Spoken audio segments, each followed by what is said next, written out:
Bismillahirrahmanirrahim. Assalamualaikum warahmatullahi wabarakatuh. Waalaikumsalam warahmatullahi wabarakatuh. Bagaimana kabarnya Bu Fitri? Alhamdulillah baik Ibu. Salam. Alhamdulillah sehat. Iya. Mudah-mudahan kita semua senantiasa dalam keadaan sehat ya Bu Fitri. Dan terima kasih sebelumnya kita sekarang akan melaksanakan kegiatan praobservasi. Iya. Tentu ada yang berubah, yang tadinya kita supervisi itu menggunakan metode langsung ke kelas, sekarang kita mengadakan supervisi dengan berbasis coaching. Menurut Bu Fitri, penting nggak sih kita melaksanakan supervisi berbasis coaching? Oh ya, penting karena kebetulan misal ada guru yang istilahnya bukan dari pendidikan, jurusan pendidikan. Maka dari itu kan sebelum kita melakukan visitasi diberikan pengarahan minimal, misal dalam proses pembelajaran itu ada apa aja, ada kegiatan apa aja, terus ada unsur-unsur apa aja, kayak misal metode, model, terus langkah-langkah. Nah biasanya itu yang belum semua orang tahu mungkin ya, dan biasanya itu hanya tertuntut atau terfokus kepada istilahnya ceramah karena berdasarkan pengalaman atau istilahnya pengalaman sebelumnya. Ya betul. Jadi inovasi ya, ini merupakan salah satu inovasi di sekolah kita, bagaimana untuk memperbaiki supervisi yang tentunya diharapkan nanti ada implementasi peningkatan kualitas pembelajaran guru-guru yang menjadi pemimpin pembelajaran di kelas. Baik Bu Fitri, kita akan mulai masuk ke sesi praobservasi. Di sini Bu Fitri akan melaksanakan kegiatan supervisinya di kelas berapa? Di kelas 12 1 TKJ ya. Iya. Baik. Mata pelajaran matematika. Berarti kalau di kelas 12 itu adalah kita belajar kurtilas masih menggunakan kurikulum 2013. Baik Bu Fitri, apa sih tujuan pembelajaran yang ingin dicapai oleh Bu Fitri? Nah, yang pertama, peserta didik harus mampu menemukan konsep luas menggunakan konsep integral. Kemudian selain menemukan konsep, menentukan nilai luas dari suatu permukaan kurva menggunakan konsep integral. Berarti memang di sini karena materi pokoknya adalah integral ya. Nah, menemukan konsep luas daerah menggunakan konsep integral, menentukan nilai luas daerah kurva di beberapa kondisi yang dibatasi oleh dua kurva, dan menerapkan konsep integral dalam menyelesaikan masalah atau soal yang berkaitan dengan luar daerah. Nah, tujuan itu adalah segala sesuatu yang harus bisa terukur harus bisa terukur, harus bisa ternilai gitu ya. Barangkali menurut Bu Fitri, dari tujuan pembelajaran Bu Fitri ini ada nggak yang harus diperbaiki? Oh ya, mungkin ada ya, karena di ujung-ujungnya biasanya sebelumnya ada yang misalnya dengan tepat, dengan benar, itu. Nah, tapi saya kira gitu kan dari atasnya ya Bu. Nah, dalam kegiatan pembelajaran ini didapatkan peserta didik aktif dan bertanggung jawab dalam menyampaikan pendapat, menjawab pertanyaan, memberikan saran, serta dapat yang mungkin ditambahkan lebih dikuatkan betul, karena setiap tujuan pelajaran itu indikator pencapaiannya atau kalimat kata kerja operasionalnya kan berbeda ada yang menemukan, ada yang menentukan, ada yang menerapkan gitu ya. Baik Bu Fitri, harapan terbesar Bu Fitri kepada siswa ketika belajar dengan Bu Fitri, khususnya untuk di 12.1? Ya, mungkin selain kan anak-anak itu biasanya hanya mendapatkan teori atau istilahnya konsep aja ya. Nah, diharapkan itu peserta didik disangkut pautkan dengan kehidupan sehari-hari. Jadi apa sih manfaatnya kita mempelajari ini, di mana sih diterapkannya, terus kayak apa, misal dalam kehidupan itu kayak apa proses penerapannya. Nah, saya mencoba istilahnya mencoba mengaitkan dengan kehidupan gitu ya, materi yang diajarkan dengan kehidupan sehari-hari. Nah, bisa dibilang kalau misal di kelas ini ya, terutama di kelas ini itu emang orang-orangnya teh sudah cakap matematika kata saya, karena dalam hitungannya itu sudah bisa, tinggal istilahnya menguatkan dengan cara mengaitkan dengan kehidupan sehari-hari. Mengaitkan berarti siswa dapat mengaplikasikan mengaplikasikan. Boleh nggak dikasihkan contoh siswa itu dapat mengaplikasikan materi integral ke dalam kehidupan sehari-hari? Contohnya seperti apa? Ya. Nah, yang saya siapkan mungkin ya Ibu, yang saya siapkan untuk nanti supervisi itu adalah dengan menambahkan kayak berita. Contoh misal dalam suatu terowongan itu kan sekarang itu banyak terowongan kereta api itu bawah tanah. Nah itu kan tidak mungkin untuk menentukan luas terowongan itu menggunakan istilahnya meteran. Nah makanya digunakan konsep integral. Meskipun dalam misal contoh untuk ke anaknya sendiri itu sebatas pengetahuan mungkin ya. Kalau misal penerapan yang benar-benar diterapkan ke anak itu, mungkin saya mencoba istilahnya mencari atau menambah wawasan aja mengenai integral sendiri gitu, penerapannya seperti itu. Oh gitu, baik. Nah itu mungkin harapan Bu Fitri ya, tentunya dalam nanti pada saat kegiatan supervisi. Nah harapan-harapan yang tadi itu strategi apa yang dipersiapkan oleh Bu Fitri? Apakah misalkan untuk pemahaman siswa itu menggunakan metode yang komprehensif atau metode yang menyenangkan atau menggunakan alat dan bahan? Seperti apa strategi yang akan dipersiapkan nanti? Strategi yang disiapkan adalah dengan membuat bahan ajar sendiri ya Ibu, di mana bahan ajar itu disusun oleh saya sendiri dan disesuaikan dengan langkah-langkah istilahnya yang terurut. Jadi tidak langsung peserta didik itu dikasih konsep langsung misal menerapkannya atau mengerjakannya. Nah itu terus kemudian ditambah dengan gambar mungkin ya untuk mengalihkan fokus kepada, karena kan integral itu konsep ya, jadi emang banyak simbol-simbol. Nah, jadi untuk istilahnya tidak fokus ke dalam itunya, nah sehingga ditambah dengan gambar, entah yang bervariatif, gitu ya, warna-warna yang bervariatif, dan mungkin nanti ada di tengah-tengah pembelajaran ice breaking, supaya istilahnya fresh gitu ya, energizer ya energinya ketambah lagi. Oke. Nah, metode yang digunakan Bu Fitri adalah metodenya pertama yaitu diskusi, kemudian tanya jawab, terus presentasi juga. Oke, presentasi. Kenapa Bu Fitri mengambil metode diskusi? Apa yang menjadi alasannya? Karena biasanya ide itu muncul tidak hanya dari satu orang ya Bu. Ide itu biasanya muncul dari berbagai orang atau istilahnya berbagai teman yang punya istilahnya kemampuan yang berbeda-beda. Dengan diskusi kita mampu istilah sharing, tidak mandek di satu ide gitu ya. Nah, sehingga proses diskusi itu bisa mempercepat untuk menemukan ide atau konsep yang sedang dipelajari. Ya, dan tentunya menurut saya dengan materi diskusi itu kita memunculkan profil pelajar Pancasila yaitu bergotong royong. Di mana di dalam elemen bergotong royong itu ada kolaborasi. Baik. Kemudian sumber belajar yang Bu Fitri siapkan? Pertama ada buku di perpus ya Ibu, buku matematika untuk kelas 12. Kebetulan kurikulum 2013 juga. Kemudian tadi yang bahan ajar ya, modul yang dibuat oleh saya. Baik, boleh diceritakan tahapan pembelajaran yang akan Bu Fitri sajikan mulai dari pembuka, pendahuluan, apersepsi, kemudian ke inti dan penutup. Yang pertama adalah pendahuluan dulu mungkin ya. Pertama adalah dengan salam, terus menanya kabar.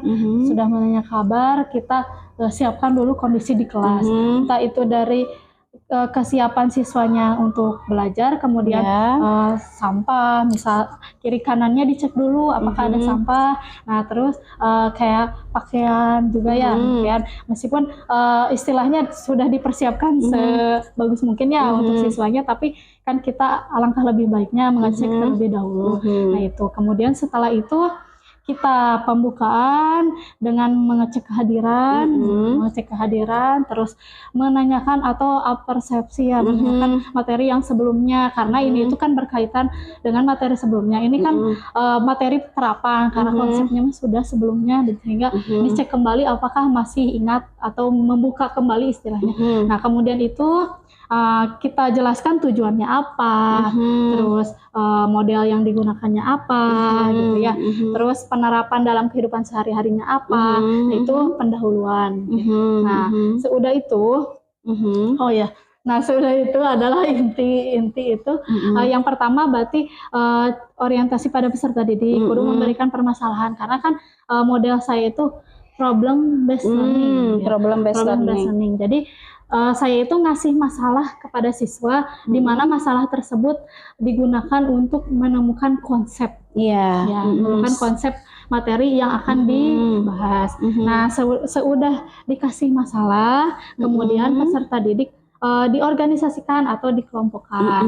Nah, dikelompokkan, kemudian sudah dikelompokkan, dibagilah LKPD atau bahan ajar tadi. Gitu. Nah, setelah itu didiskusikan dengan siswa, dan saya sebagai istilahnya hanya media yang penguatan, atau saya kalau ada yang bertanya, misal boleh bertanya, tapi hampir sepenuhnya itu diberikan kepada siswa. Kemudian sudah beres diskusi, kita presentasi.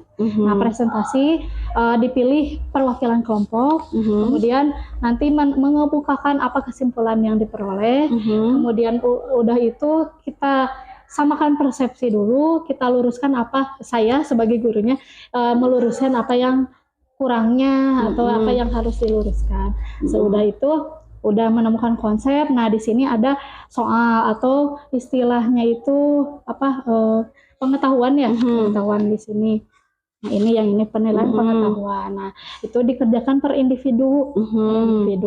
Nah, udah itu nanti ada umpan balik berupa di sini ada namanya format penilaian pengetahuan. Nah, udah beres itu inti, kita ke penutup. Penutup berarti ada umpan balik seperti kayak bagaimana pembelajaran kali ini, apakah merasa senang atau misal ada yang yang sulit itu. Nah, terus udah ada umpan balik, kita ingatkan untuk materi selanjutnya. Misal materi selanjutnya yaitu volume benda putar. Kemudian salam tutup. Oke, baik ya, itu untuk runtutan. Seberapa besar harapan Bu Fitri antara perencanaan dengan keterlaksanaan? Seberapa besar harapan Bu Fitri? Mungkin kalau harapan mah sangat besar ya Ibu.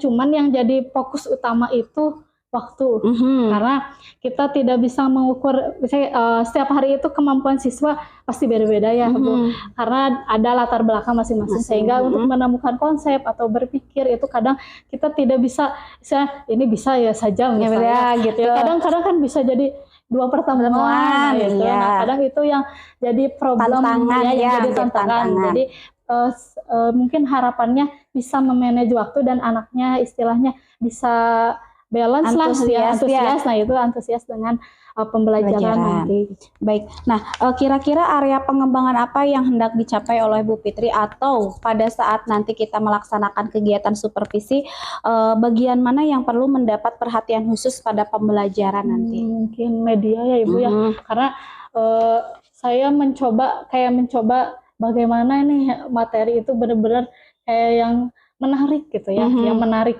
Nah, itu kadang kan di sisi lain menarik, kita tuh harus misalnya kembali lagi ke konsep.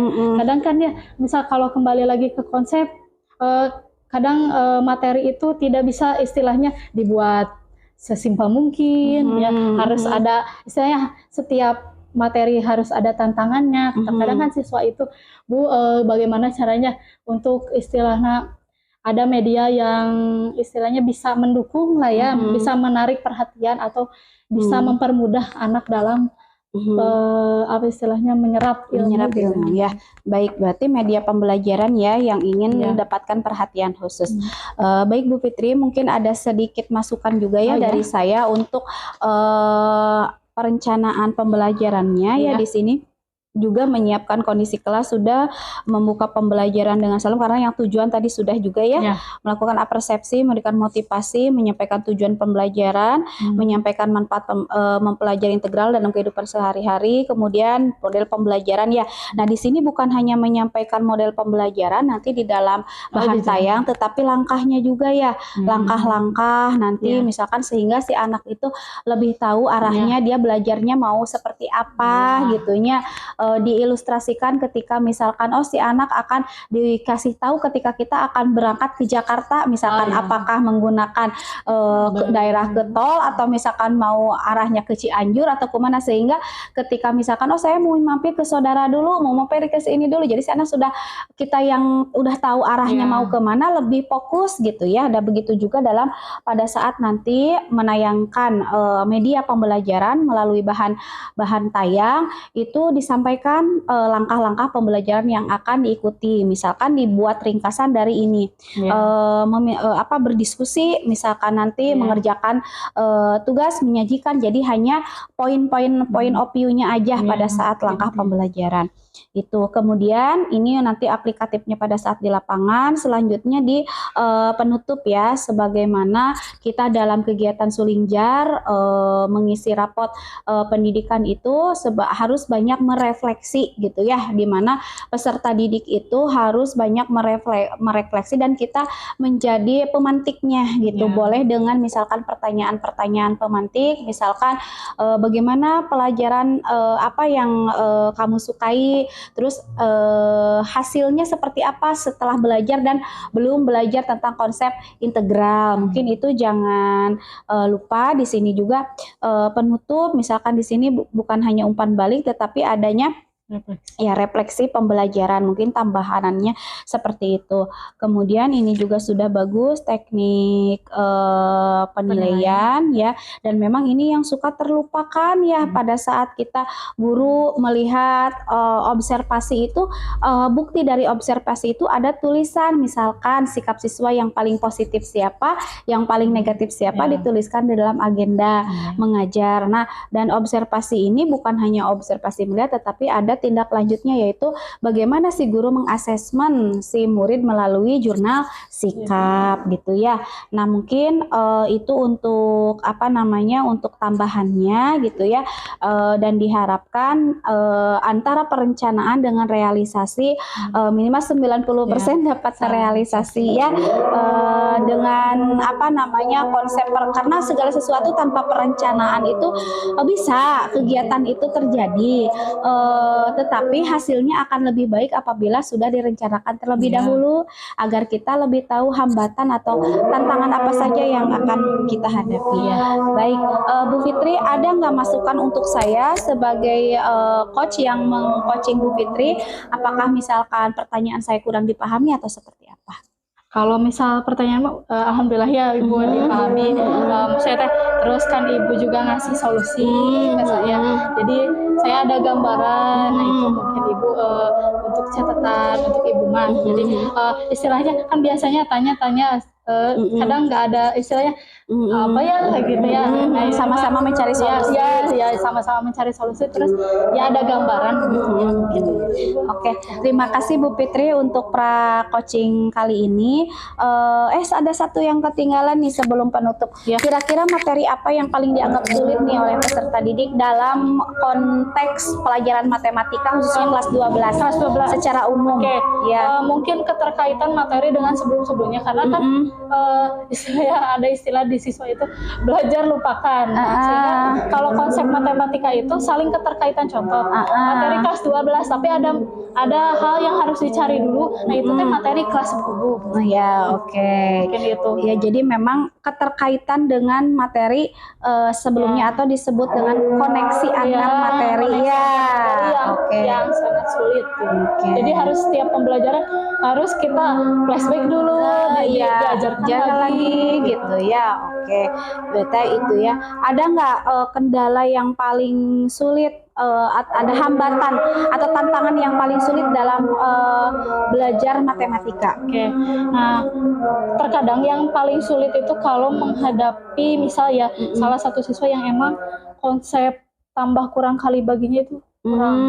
Nah itu mau sebagaimana materinya juga itu pasti istilahnya kita itu istilahnya gak akan nyambung kalau misal kita karena mereka atau dia itu belum menguasai bilangan operasi yang konsep dasar matematika ya gitu. Jadi seharusnya di SMK ini mereka kan sekolah menengah kejuruan sama dengan sekolah menengah atas, otomatis bilangan operasional mah harus sudah hafal dia di luar kepala, tetapi memang masih ada tantangan penjumlahan pengurangan perkalian pun masih kurang ya. Tapi kalau kelas 12 mah jarang sih Bu ya, udah jarang lah, maksudnya ada 1-2 enggak banyak gitu. Kalau di kelas 12 ya. Kira-kira strategi apa yang akan Bu Fitri lakukan untuk mengurangi hambatan tadi atau kendala yang tadi? Ya, mungkin saya itu sering ada tutor sebaya. Jadi kalau misal di kelompok itu ada ketuanya.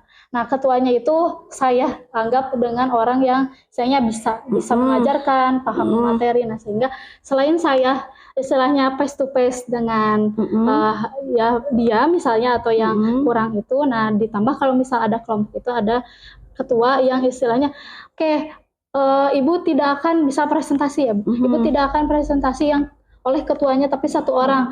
Nah nanti di spin mau tidak mau suka tidak suka oleh maka dari itu setiap anggota kelompoknya dipastikan paham materinya. Jadi ada tutor sebaya. Ya baik, oke. Ya baik, kalau seperti itu terima kasih Bu Fitri atas waktu dan kesempatannya. Kita tutup dengan bacaan hamdalah. Alhamdulillah rabbil alamin. Terima kasih.